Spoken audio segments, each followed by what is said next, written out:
The stork brought a boy and asked the hen, "Could you care for this child? I found him lost and crying alone in the jungle." The hen felt compassion seeing the boy's innocent little eyes drowned in tears. She took him from the stork's wings and lovingly prepared a corn porridge, put it in a bottle, and the boy drank almost choking, like someone who hadn't eaten in a very long time. The boy grew up alongside the hen's little chicken, little dog, and every day, while the hen prepared lunch, they ran happily around the little adobe house. But one day, the sky closed. Black clouds, heavy as granite stones, came slowly along the horizon, devouring the blue of the sky until not a single clear patch remained. The wind began to smell different, that humid, earthy smell that announces a storm, and then heavy rain fell upon the hen's little adobe house. The boy, the chick, and the little dog ran inside, listening to the raindrops on the zinc roof, as if 1,000 drums were playing at once. It was beautiful, it was powerful, but the boy saw no beauty in any of it. A very loud thunder tore the sky, shaking the mud walls, and the boy, already trembling with fear, clung to the hen's feathers and asked with a broken voice, "Whose is that deep voice? I'm scared." The hen tried to explain patiently and lovingly that thunder is normal when it rains, that it is part of nature's music, that without it the rain would not know its way. But before she could finish, a lightning bolt split the sky so close that the smell of sulfur crept through the window crack, and the boy began to scream, crying, stomping his feet on the dirt floor. "Make the rain stop, Senora Hen! Make the rain stop!" The hen placed a wing on his shoulder and said in a calm voice, "Son, the rain is important for us.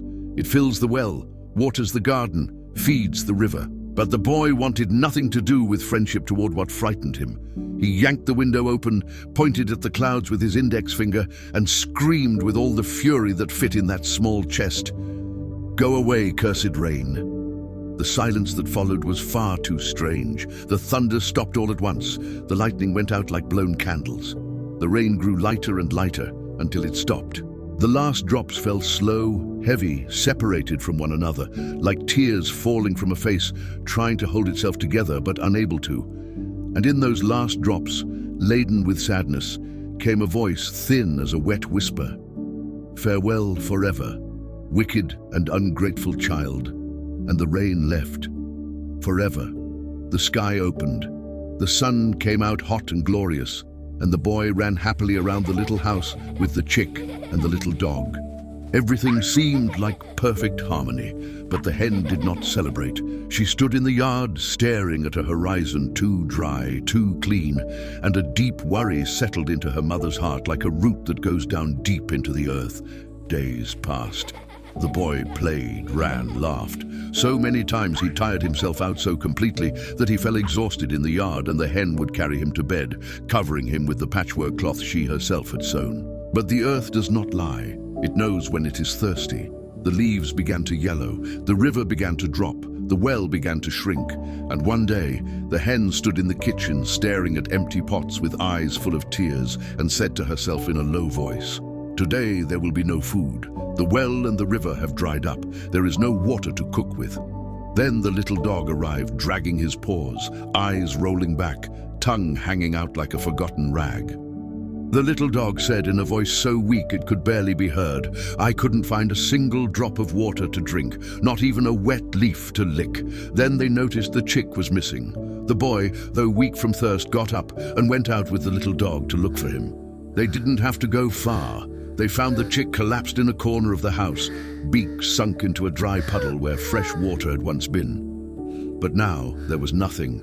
The little dog called the hen with a low, sad howl. The hen came slowly, looked at the chick, closed her eyes for a moment and said, "Humans are not like us, my love. When something bothers them, they insult, complain, push away what they don't want to face. And the boy we raised with love called the rain cursed. The boy was there. He heard every word. He lowered his head. He felt the weight of it sink through his chest like a stone falling to the bottom of a well. Though weak, though with lips cracked from thirst and feet aching from the hot ground, the boy began to walk. He walked beyond the yard. He passed through valleys where once there had been shade and cool air, now only sand and silence. He saw carcasses of animals fallen along the way, cows, goats, birds, all defeated by the same thirst. Vultures circled in slow spirals in a sky white from so much sun. The boy wept as he walked. He arrived at the foot of a tall mountain, from whose summit the elders said one could see the entire world. He climbed. Each step cost more than the last. His knees ached, his throat burned, but he climbed, because when the heart carries guilt, the legs do not stop. They seek the place where confession can be heard. At the summit, with hot wind striking his face, the boy raised trembling hands to the sky and cried, "Lady Rain, why do you not fall?" The silence lasted a moment, and then a voice tore the sky like thunder. But it was no ordinary thunder. It was an ancient, deep voice that carried within it the sound of every rain that had ever fallen since the beginning of the world. An ungrateful heart wounded me with lowly words. It called me cursed. The boy did not look away. He did not hide his face. He said, "It was me, Lady Rain. It was me, and I am sorry. My friend the chick died with his beak in a dry puddle. My little dog is about to die. The hen who raised me, who never asked anything in return, who took me from the stork's wings when I had no one in the world, she will not last much longer either. Everywhere I walked today, I saw the damage caused by the lack of your water. I saw dead animals. I saw cracked earth. I saw the silence that remains when life leaves. Please, forgive a repentant heart." The voice of the rain held silence for a long time, and then it spoke with a softness that seemed impossible coming from such a great voice. "The heart of man is wicked, but the heart of man also repents.